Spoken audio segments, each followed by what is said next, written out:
All right, folks, welcome to another episode of the Four Wide Breakdown Podcast. Today we have a special guest, Mr. Cale from the Hickory Motor Speedway.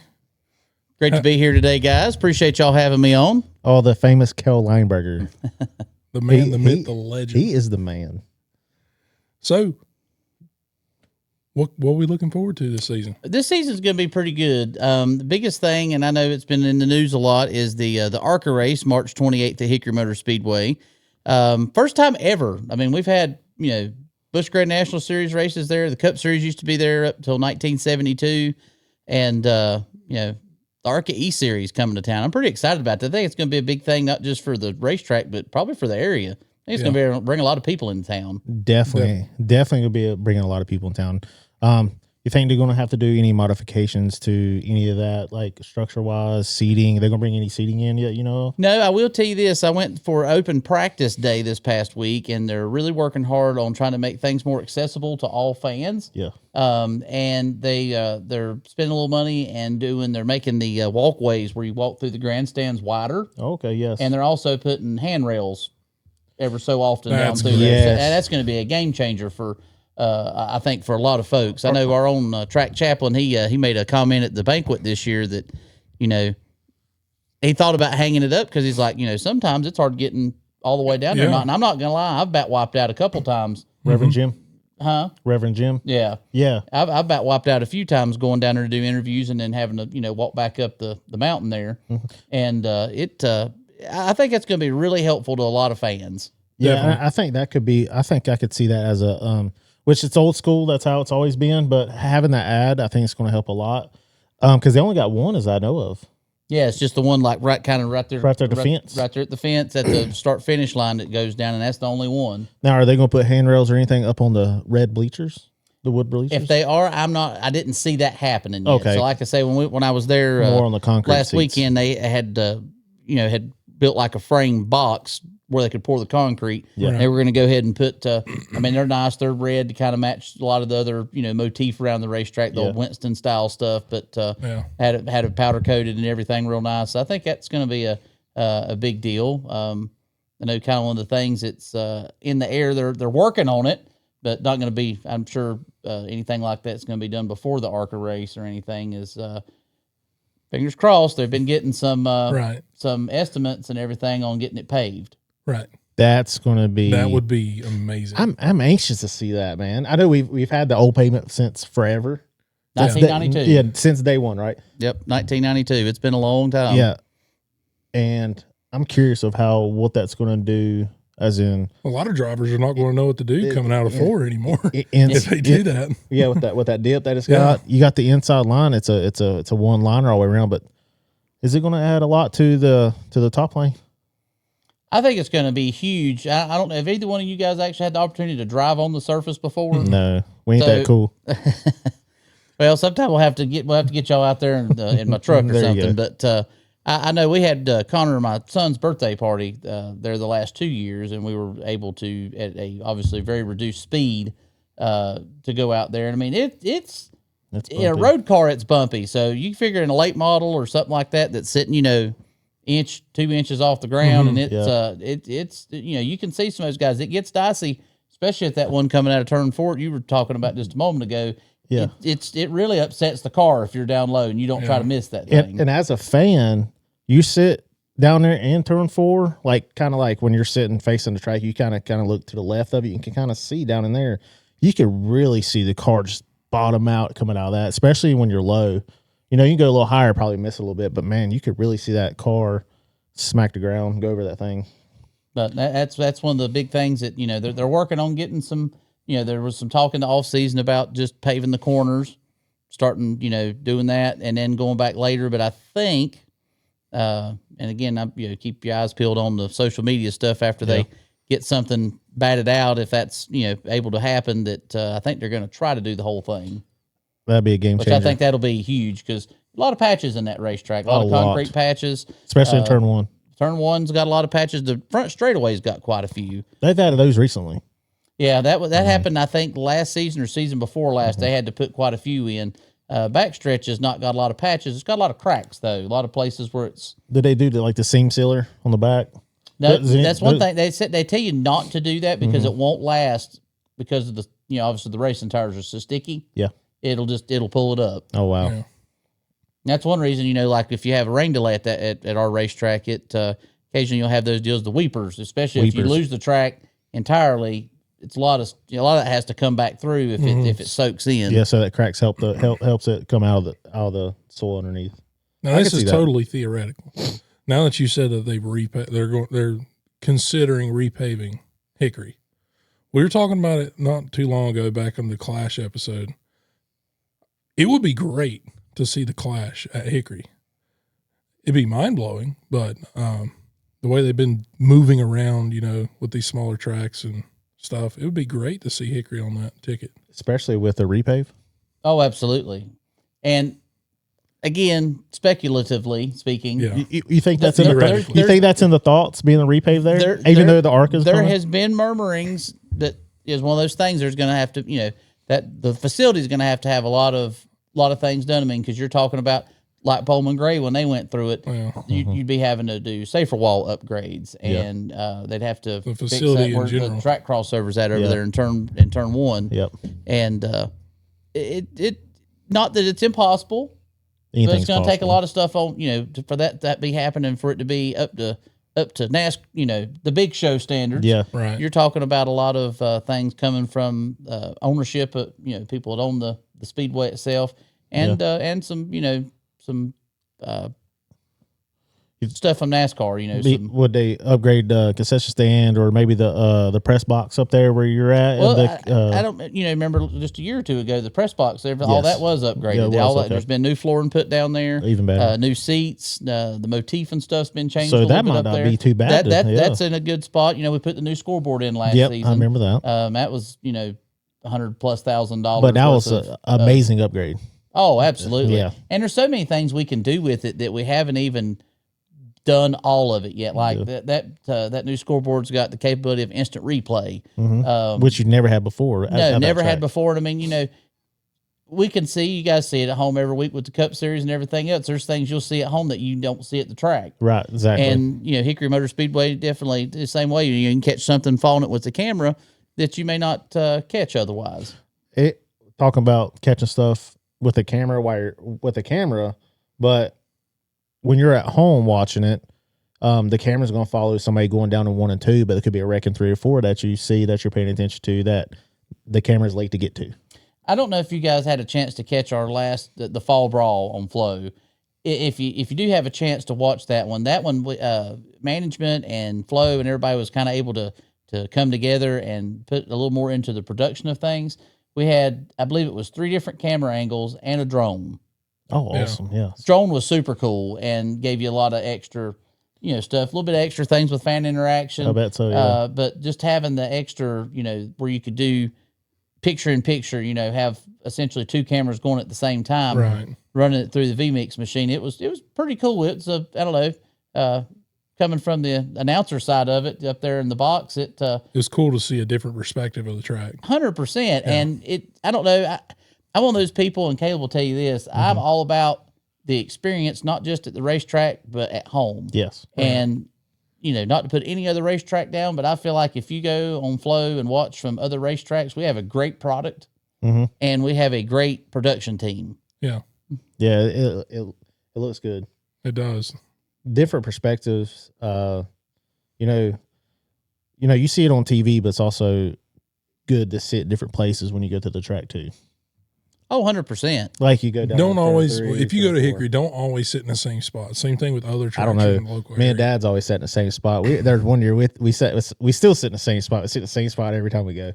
When you find a spot that you love, that you can see everything, I get it. But if you've never been to Hickory, or if you've never been to Tri-County or any other track around here, every week when they have their weekly series, move around. Because, I mean, you'd be amazed at the difference that you can tell in viewing from that perspective is entirely different. When me and my dad used to always go every year to Martinsville to watch the modified race in the fall, which is that's awesome something we event. would always do. We would always just kind of bounce or move around and stuff. Because, I mean, you guys have all been, we've all been together.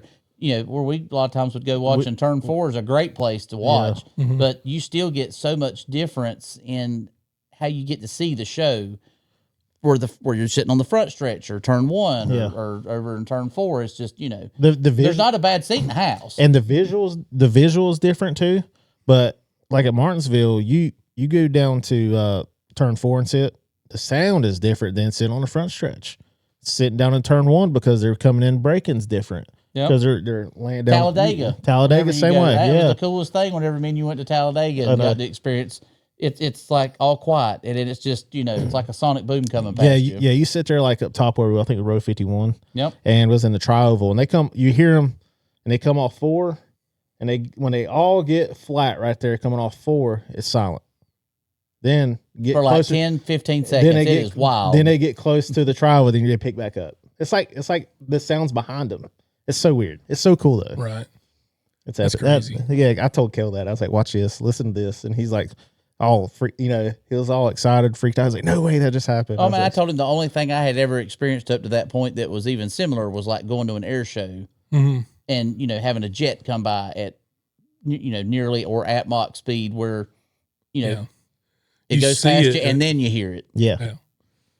That's definitely a bucket list track for me. I'd love to go down Talladega. Stay the whole week. Talladega's amazing.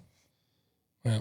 That was a fun time. Nice facility. It's a great time. Huge. It's a good facility. I mean, it's a drive, but it wasn't a bad drive. Do you remember when we walked up the hill right there coming out of Ford? We had to walk all the way down there. That was a long way. That's a long, Talladega, it's huge, 2.66 miles. I mean, even the grandstand's forever, it feels like.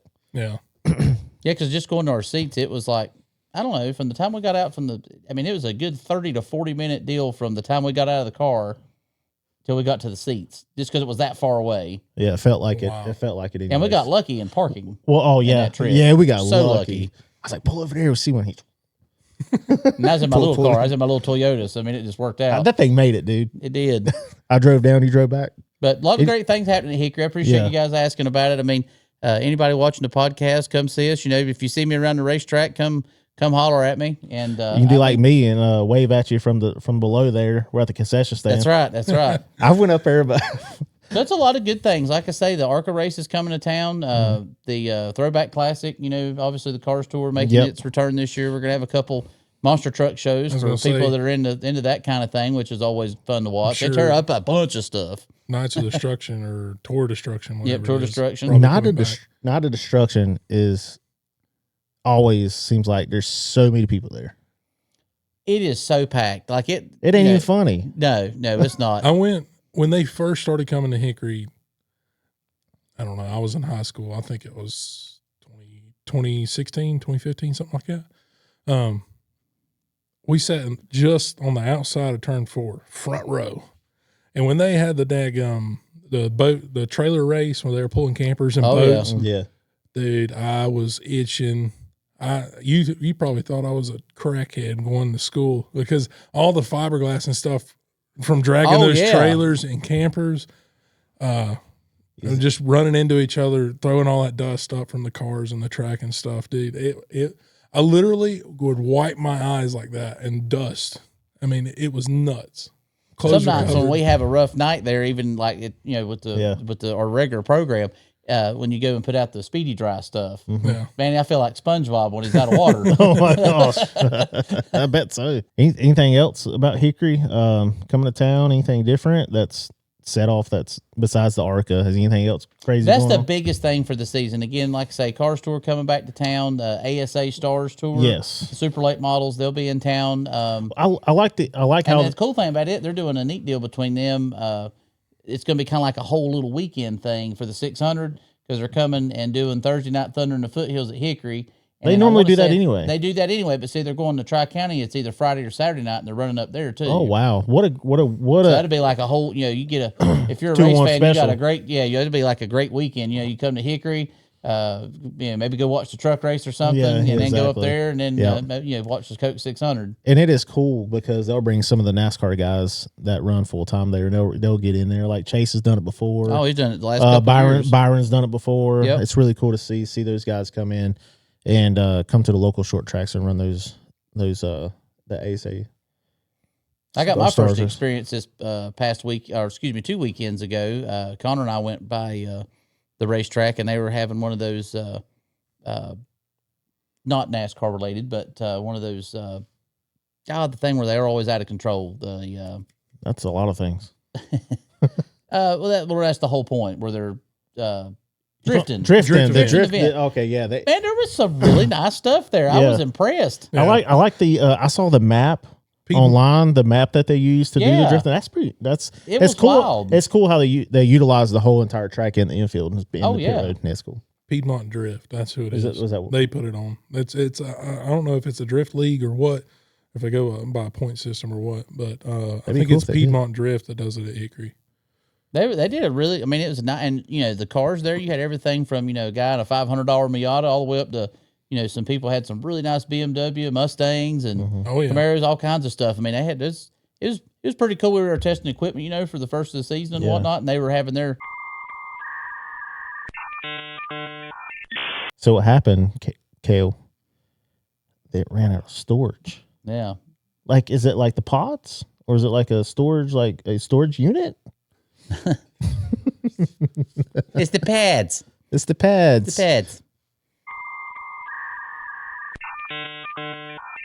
Sure. Yeah. Did you watch Atlanta? I did. Only thing I missed, I was so pissed at myself. I missed the Xfinity race.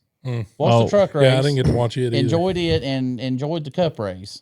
We normally try to do like just a Cup race. Okay. So I mean that's fine. Because we start doing truck, we start doing like a rally series. We'd be here all night. We could be here and sit here and talk to 12 o'clock. I know. Trust me, it don't take much to. Especially me and you. Yeah. God, we'll talk forever. Somewhat off topic. How about Hocevar over the weekend? Well, that's on topic. I know that, but I mean, like, I really thought that rascal was going to win that truck race. Oh man, did you watch truck race? I didn't. The truck race to me of all three races. That was the best one to watch. Hocevar was such a great teammate to Kyle Busch. Yeah, that was great. Yeah, Kyle Busch needs to go out there and give him a steak dinner. They need to take him to Waffle House. Yeah, walk the walk. Yeah, exactly. But steak dinner or something. Yeah. Take him to Longhorn or something, or somewhere. Yeah, a buffet. Hocevar's been on the fence this weekend. By I say being on the fence, everybody's either bashing him or loving him. Well, here's the deal when you talk about somebody like him, and I've thought a lot of people want to draw the similarities to Dale Sr. And there's some, and but they don't give a crap. But there's other similarities for him to other drivers as well, right? But anyway, yeah. Nobody is ever going to go along 100% with the guy that's either always minds his P's and Q's. Mm-hmm. Or somebody that's the renegade. I think the sport needs more people like him. I agree. Because he's more, he's got a little bit of charisma to him. He's a little bit flamboyant. Don't really care what the other competitors think of him because he's going to win. Whether he's in the fence or the Infield Care Center or Victory Lane, he's going to be in one of those three places. Checkers or wreckers are in Victory Lane. Right. And Tory Stewart used to be like that in his career. Yes. Earnhardt Sr. was that way 90% of his career, or not all of it, yeah. And you've got those. You've got to have villains. Do you remember? You've got to have heroes, and I feel like he's kind of you either like him or you don't. I know Denny went on his thing, and he's like, "Oh man, he's gonna get it," and da da da da da da, and it's like, is he? But you got to remember, Logano was the same way when he came up, and somebody else, Ross Logano's still that way. He's still that way. Back when Ross he was in Xfinity. Yeah. He was wrecking cars every other week. And I don't know what happened. Supposedly there was a meeting between him and his crew chief, team owner. And to say they cut his balls off is what I've heard some people speculate and say. His driving style changed entirely just after that. He quit wrecking cars. He quit being super aggressive. He quit trying to be that renegade person. Who was that? Ross Chastain. Oh. But definitely it has changed. He's starting to become back, especially in the only three races we've had this year. He seems like he's got a little bit more fire under him. And NASCAR needs that. Everybody needs it. Everybody needs to have a little fire. You can't have everybody out here minding their, like you said, minding their P's and Q's and all happy, joy, riding together, no competition, no fighting, no drama, no like flamboyant, as you said. But I agree with you. I mean, at what point do you not want asses in seats and eyes glued to it on TV? If it's a snoozer, Nobody Exactly. cares. Nobody's not going to watch Exactly. it. And I'm I'm one of those know. people. I I would came watch up it. in the WWE era of the golden era of that in the 90s and stuff. That was a WWF back I then. couldn't wait to turn it on TV. Same way, honestly, back in the day with a lot of races and stuff. You know, Especially, I wasn't upset if my favorite driver didn't win all the time, but I was upset if there wasn't action. And I know that, you know, those guys don't want to tear stuff up. I'm not going to lie, I don't want it to be a demolition derby, but I want to see them tear some stuff up. I want to see see them somebody dirty. get punched in the face. Oh, we're going back. And to that's what's great about, you know, short track racing sometimes. You see that those tippers come yeah, out. and it's great for entertainment. Oh, yeah. Yeah, and the way Hocevar's driving, I love it, dude. At the end of the day, Bring it that's on. all He's going for the is. win for his team, for his crew chief, for his owner. He's trying to get the wins. Yeah. He didn't come up to just, hey, I'm gonna ride 12th or something. You know what I mean? Right. He's up there trying to make it happen. He wants to He's win. up there trying to make it happen in a not necessarily top tier race car. Yeah. His Not team, nothing against Legacy Motor Club. They've got good stuff. They've been making strides the last few seasons to get better. But you still can't sit there and say that's not a Gibbs car. It's not a Hendrick car. It's not a top 8 to 12 car every week. Right. but I like it. You know, you're going for your sponsors are on that car and want you to win. He's trying to make it happen. That's what they're paying for. Yeah. They want to see you put their name out there. They want to see you do them justice for paying your ride. I like Hocevar, what he's doing. If you didn't watch Atlanta, I mean, I think to me Atlanta's great. What they've done to the repave and everything, Atlanta is a track to watch. That track with the package that we have now in all three series is good. It promotes some really great racing. It's tight. You get those, reminds me of like the 80s runs. Yes. You know what I mean? Like you go to some of the super speedways with prior to the restrictor plates and you'd see those guys generate those runs and pass through them and stuff. And it's just, I don't know, that's exciting. That's what makes it different. Yeah. I like that they've done Atlanta that way. It's been great racing ever since day one. They've done that. I think every year it gets better, and the track is changing because of the weather. So it's going to get slicker. The handling's going to get better. Because you have such wide variety of weather changes with yeah. snow, freezing temps to 100 degrees. And every year goes by, it's going to get better. And even now, this race that they've had there, by the time we run one in the spring, it's going to be a different type, being hot, slick. And that's going to be handling. Then the following year when we go again, it's just going to get better every time. A lot of wrecks. Mm-hmm. A lot of wrecks in that. I don't know how Reddick did it. With one fender? With one One front fender. Had that TRD horsepower. Yeah, well, you know he had better tires than most of he the had field. pitted most recently of anybody in the top 12, I think believe. him and Ross had better tires. Yeah, those were the two cars in the top 12 that had better tires than anybody else by 10, 15 laps. Yeah. And that was a big deal. Like, you see those cars, I mean, you talk about it racing like a super speedway, but handling actually comes at a premium there. Yes, it does. Well, like we're talking about, you know, that the tighter corners, you know, you're still going that fast, you're drafting, and it's slicker every year. So, I mean, handling's going to be better, but it's crazy to me. Now, I don't think, you think with this new car, would that fender been gone like that, Daytona Talladega probably wouldn't run as good. Well, and I think the announcers called it, and that's something I was concerned about when we had the last caution with just a few to go. It brought us to the green, white checker situation. Yep. Like a super speedway, those cars take a couple, 2 laps to really get wound up. Mm-hmm. You get everybody not bunched up so tight. You get a little bit of that separation where you can generate those runs. Mm-hmm. In green, white checker, you don't really have enough time to orchestrate all that. I mean, you saw, like we talked about a little bit earlier, Carson Hocevar, some of those other ones getting, dicing it up in there, but you didn't see nobody was able to generate. I think that's the only reason he was able to survive is because those runs weren't able to manifest themselves. So if we didn't have that green, white checkered, would have been a different outcome? Because the generation, the runs getting generated, we could have had multiple lines of that. I think it'd have been a bed sheet could have been different. trying to stay out front. If we would have had another lap, I feel like the outcome would have been It'd have been in the different. way. Yeah, because that run, like you said, takes a little bit, to get wound up. Coming down a backstretch on a final lap, it was even apart. Nobody really wanted to back up or try to generate. Yeah, there was so much separate, and anybody, you were, I don't know, a couple hundred feet back. Yeah. Couldn't do anything. That's a lot of real estate to try to gobble up coming to the line. Yeah, it is, especially when you're you're not hooked up to somebody pushing. Right.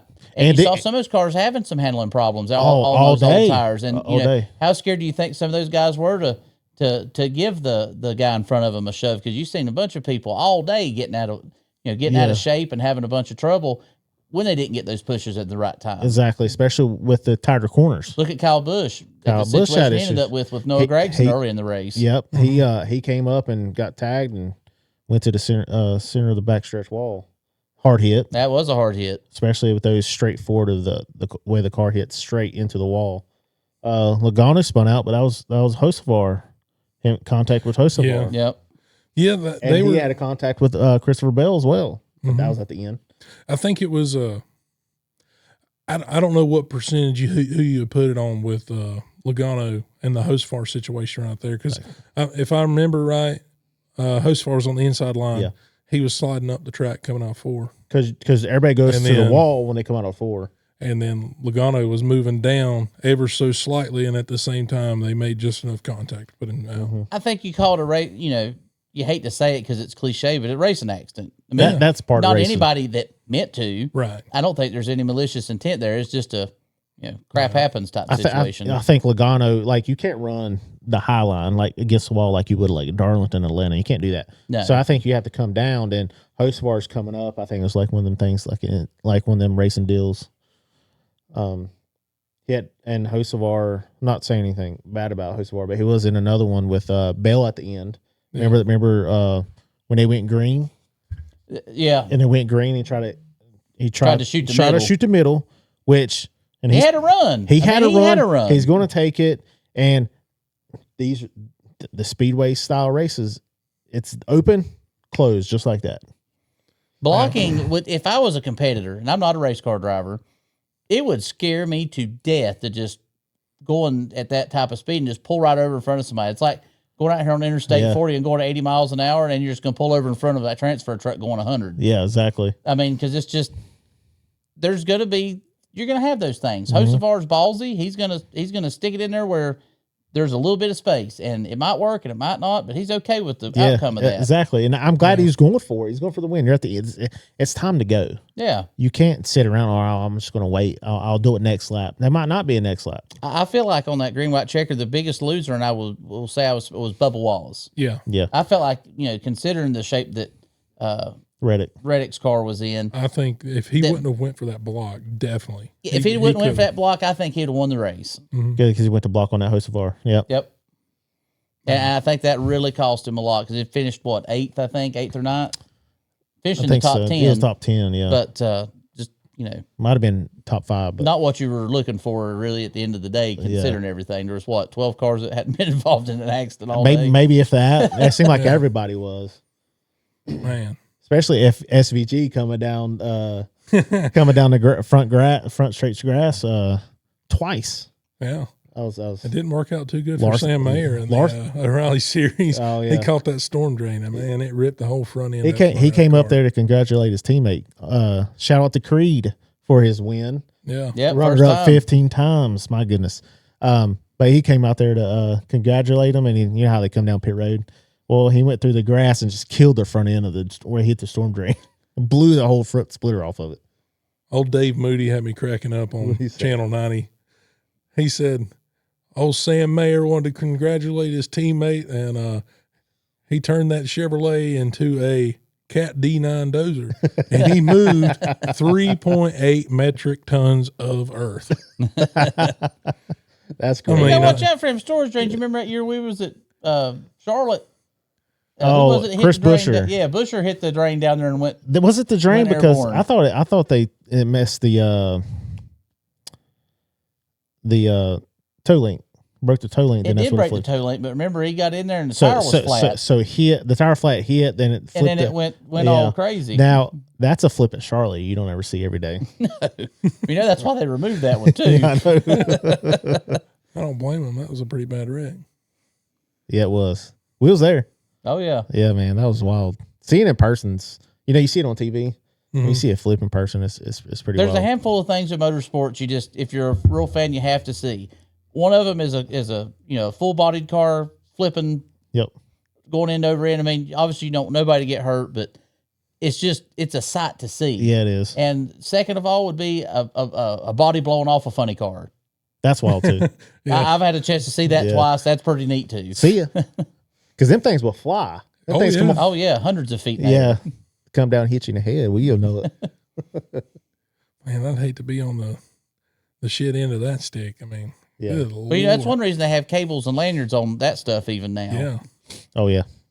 Try to keep them from getting so far. And sometimes it doesn't. You know, it depends on how the motor blows. It might mess those cables and stuff up. Oh, yeah. They're going to go still anyway. goes. Yeah. Well, tethers are very important. Yes, it is. Yeah. Now, you know, talking about SVG coming down through there, one of them was on him. Then one of them was Larson coming down like an elevator and thought he was clear. Yeah. That was a wreck that I didn't anticipate to see out of him. Well, that was a rough one to see. Well, I think he was trying to keep his points, stage points, and the spotter said he was not clear, but that was just a misunderstanding on his end. But it's okay. I mean, things happen. There was a little bit of confusion there. I don't know. I've heard two different stories. I've heard one that he thought he was in the middle lane when actually he was in the top lane when he moved down. Yeah, he didn't realize that there was 3 wide. He didn't know that there were 3 wide. Yeah. And the other thing was I heard that he just completely ignored his spotter and was just kind of doing it out of spite, which I don't know. I don't think I would see that out of I can't see Larson doing something out of spot. No, he's not something that's going to put him in a bad way to where he's going to have a bad finish. But SVG wasn't mad about it. He was laughing out. I mean, he was running they were like a third or fourth. Yeah. Yeah. But SVG was cool with it. I love SVG, how cool, calm, and collective he is. Even when stuff bad happens to him, he's not. He rolls with the punches. Rolls with it. He's all right. It is what it is. We're gonna go to the next one and still have a good time. He's not. Right. He's not sitting there like, oh, it was his fault, but it wasn't his fault. You know what I mean? Right. It's not. I love SVG, man. I hope he gets a win this year. And bringing back to Larson, I've always thought something so interesting. Somebody that's so good in so many different kinds of cars and motorsports, he struggles so bad at drafting tracks. That's an art. Yeah. It is. It is. I mean, it's a different skill set. But it's crazy to me that, like you said, he does all this dirt and everything like that. But when he goes something like that, he struggles. He struggles, yeah.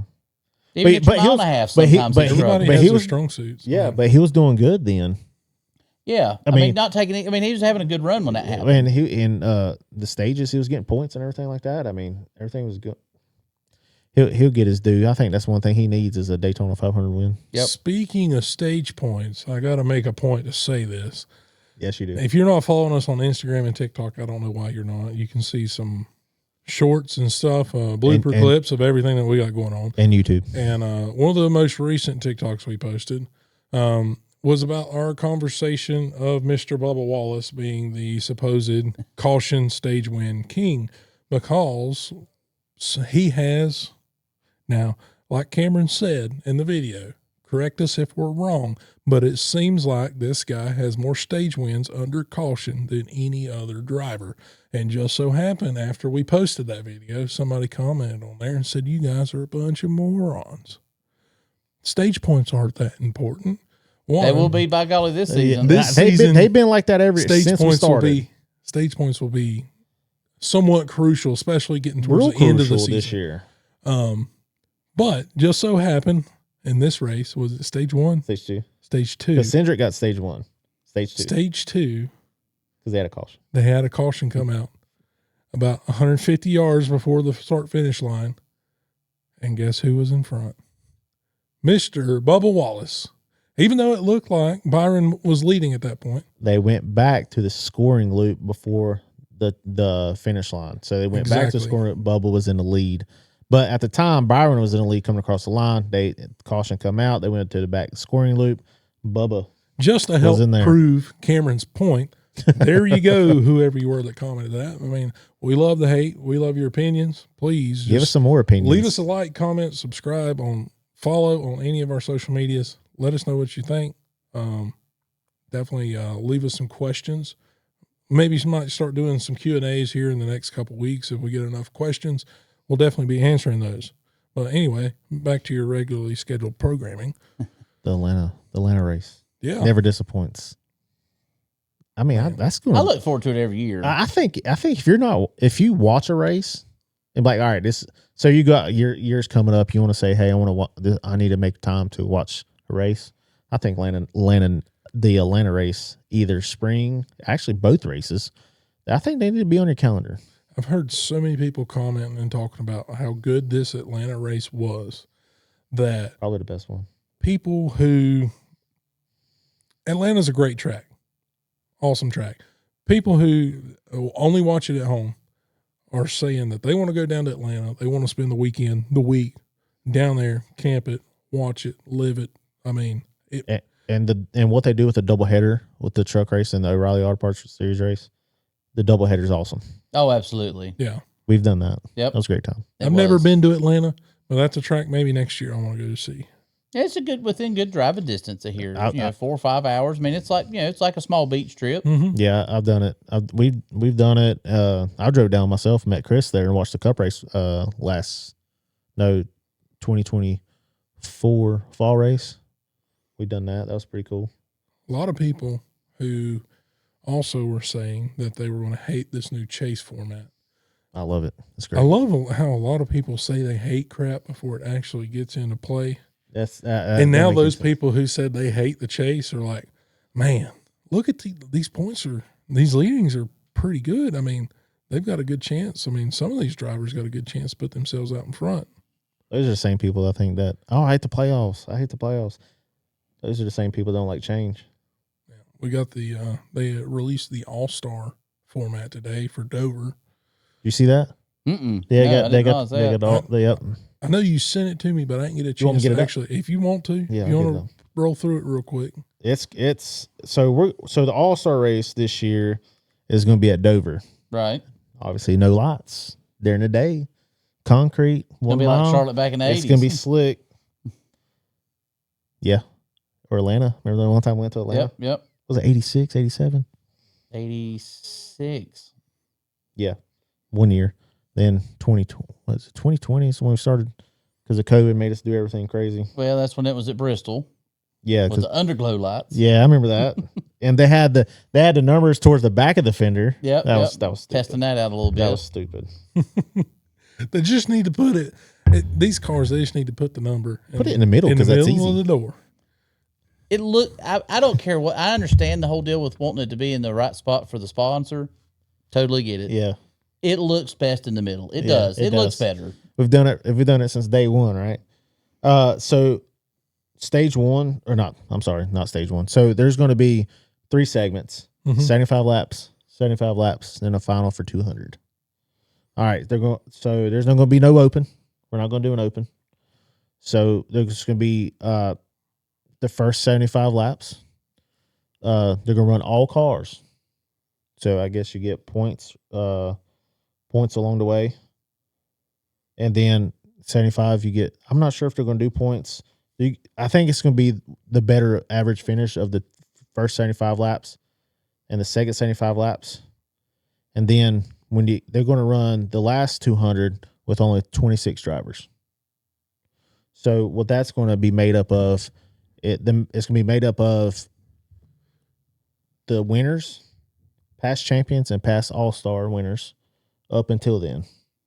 So they're going to be, so right now I think there's 17 of them, which it could be more because it could be new winners coming up. So from, say there's still 17. The last up to 25, after stage 1, stage 2, if there's, they got through 17, whoever's the average finish of that from 18 to 25, that'll be made up.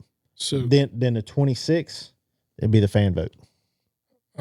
I caught the tail end of it at lunch today. My truck stays on channel 90 on XM radio. Same. They had the president of Dover on there, and I caught the tail end of the conversation, but I did overhear them saying that they are going to be doing a actual qualifying before all this. There'll be a qualifying, and all the drivers that qualify in what position is what they'll start in the 200. Right. No. Yeah. Huh? There's a qualifying race? So they're going to qualify? They're going to qualify. So they were talking, they were going to have cup cars on the track every day. Well, how what if you wreck in the one of the 75 segments? How are you going to start that 200? I could be wrong. Like I said, I'm just curious. Caught the tail end of the conversation. If you wreck in one of those races and you're out of the, what are you going to do? I don't know. Backup car, maybe. Who knows? No, they ain't going to do that. Maybe that. they'll run the 75 lap heat races, as they're calling it, and then do a qualifying. All right, let me just read it, because it's got full field start segment 1 and 2, 75 laps. Saturday qualifying sets segment 1 lineup. Top 26 from segment 1 inverted for segment 2. Remaining drivers line up by finish for segment 2. Lowest combined finishing positions from both segments set the starting lineup for the final segment 200 laps. Final segment consists of 26 drivers.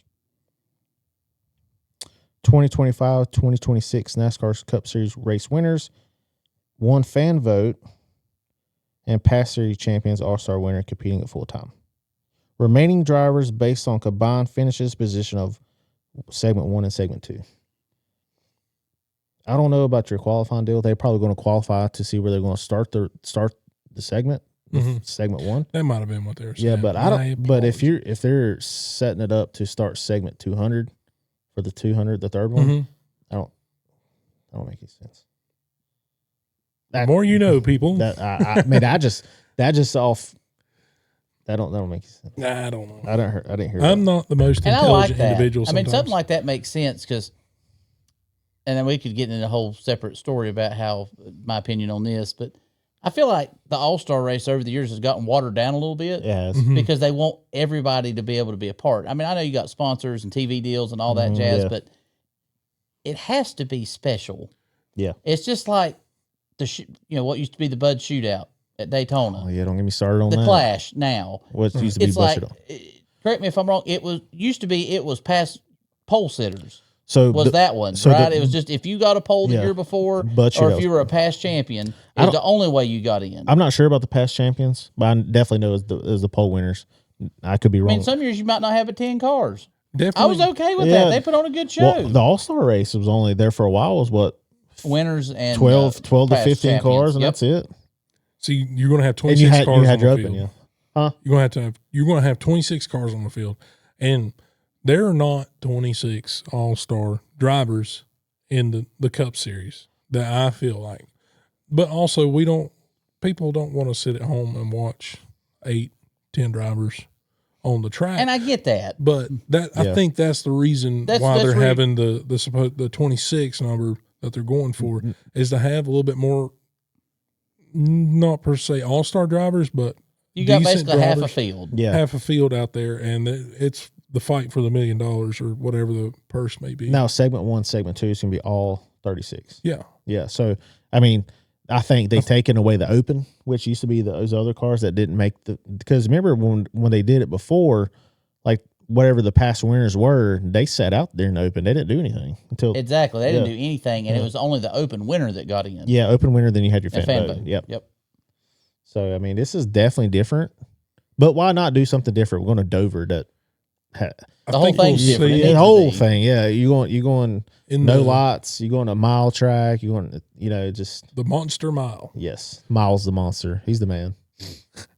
We'll definitely see some carnage. I guarantee we'll see some carnage in these 2 heat races with the drivers that are not the greatest or not always in top 15. I feel like they're going to try to push that car that much harder to try to get themselves a spot. Now, if you're like the top 17 driver that's got to win, that's part of that. If you wreck, they're going to fill that in. That's a gamble. You're going, but you have to race. You're going to have to take. You have to race, and if you say 5 of the 17 that we have already wreck out, they're going to fill in with the other drivers. Some of them might start like Tyler Reddick finished Atlanta with no bumper or no fender. But you remember what happened to Noah Gregson last year at North Wilkesboro? His car got tore up, but he got in by the fan vote, so they're back there thrashing on it. Yeah, they got that thing ready to roll. That was great. We got COTA this weekend, Circuit of the Americas. Yes, that's going to be great. And St. Petersburg. Oh, I know what I was gonna say. And St. Pete for the trucks. Yeah, that's gonna be neat. You know what's the winners? Talking about the past winners and up till the race. You know, Tyler Reddick didn't win last year. He wouldn't have been in if he won these two races. Yep. Man.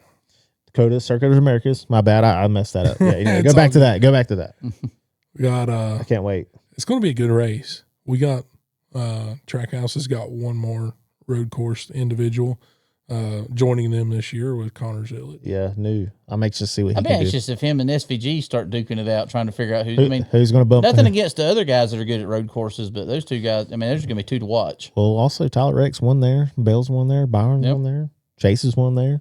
Chase Elliott. But I'm excited, man. I think We've got a lot of guys in this current platform car that are starting to learn these road courses a little bit better than what they have seen the past seasons. I think we're going to see some interesting driving coming this weekend, for sure. yeah, it's gonna be a good And some time. strategies. That's one of those places strategy comes into it too. Yeah. Maybe Yeah, trying to short strategy. pit or change up, get some track position in different points in the game to make it work out. We're talking about short pitting and stuff. SVG in Mexico, he short pitted. He was so far out front, short pitted, and still won the stage.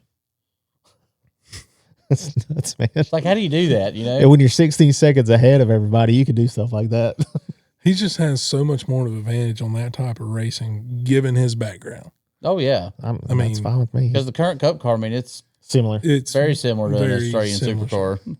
You got the O'Reilly Auto Parts Series. They're going to be there, but the Truck Series, the Craftsman Truck Series, is going to be at St. Pete's. Is that right?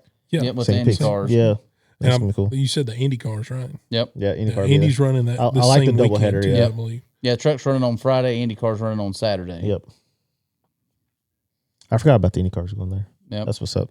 Because they said it was kind of neat, kind of a neat a- cross promotion between Yeah. the truck series Yeah, and, that's what I figured. and the IndyCar deal. Pretty neat. I like the IndyCars coming around a little closer to NASCAR, doing some stuff like that. Oh yeah.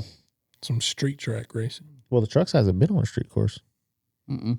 so this is their first time. Because Actually, they don't run well, at Chicago. They never ran to No. Chicago. Yeah, it was only the Raleigh. Is that Series. on the schedule this year? No, Chicago? it's not. They're going I back to think so. Chicago land, Gotcha. which is the Yeah, there was always you'd like look at some of the stuff on the Chicago street course race. Like some people were really down with it, and they said a lot of people that lived there absolutely hated it yeah. I believe it. because you think about all the stuff they got to block off. Yeah, you got to block the roads off and everything. Yeah, Put the but just- barriers that'd be up. miserable. Yeah, being a big city like that, I think. If I lived there, I'd probably take a week vacation while they were doing that. Yeah, go ahead and take it then. Then Yeah. you just got to walk around and watch the race. Yeah. I can do that. Well, folks, I think we're going to end it here. If you liked what you've seen today, please like, subscribe, follow us on our other social medias. Cale, it was a pleasure having you on here, buddy. Yes, I man. appreciate it, guys. you Appreciate giving y'all us- having me on. Yeah, it was exciting. I'm glad you was able to come and hang out with us. Yeah, I really liked it. Maybe we might have to just bring you back on. I can do it. All right, we'll see. Giving us a little background on Hickory and what could be coming up and some theories and some other things. And I really enjoyed that. And maybe Appreciate that. midway through the year, maybe we can bring you back for maybe that could be more, but bring you back about midway and talk a little bit more about Hickory. So what's going on halfway through good. the year? That'd be good. All right, folks. Well, we'll see you in the next one. All right, race fans. So Atlanta, we picked, BB picked the old 22 Joey Logano. Cameron picked the 11 old Denny Hamlin. Caleb picked the 77 of Hocevar. And Grayson, has picked old Chase Elliott, the number 9 car. Our picks for COTA this week. Caleb has picked SVG in the 67 car. Cameron has picked Ty Gibbs in the 54 car. BB has picked Christopher Bell in the 20 car. And Grayson, have picked Connor Zillett in the 88 car.